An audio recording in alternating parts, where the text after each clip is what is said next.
ñi balaa ñuy sànjaafu Pastef nañu xoolaat seen bopp bu baax ndax ñaar ñi bokk ci ñun ne ci ñun lañu bokk du ñoom ñaar rek waaye ñaar ñi ci gën a fës gën cee sonn am nañu problème ak jubal jubbanti kenn ki rapport IGE bu épinglé na ko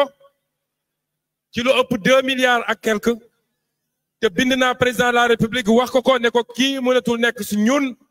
parce que mënuñu jàpp ay nit di leen tëj ba pare moo am ñoo xam ne rapport épinglé leen ñu toog fii yor seen làmmiñ di wax.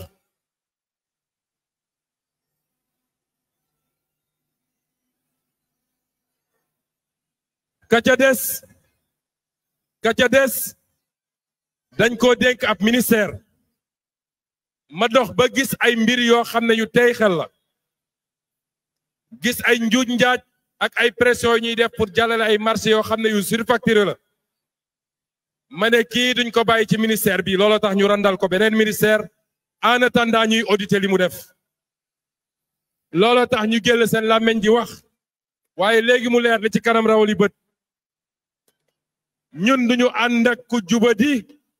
ak kuy randal ak koo xam ne dañ koo épinglé amuñu place suñu wet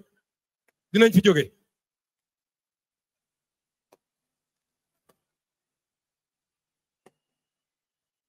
ma bëgg leen wax nag ni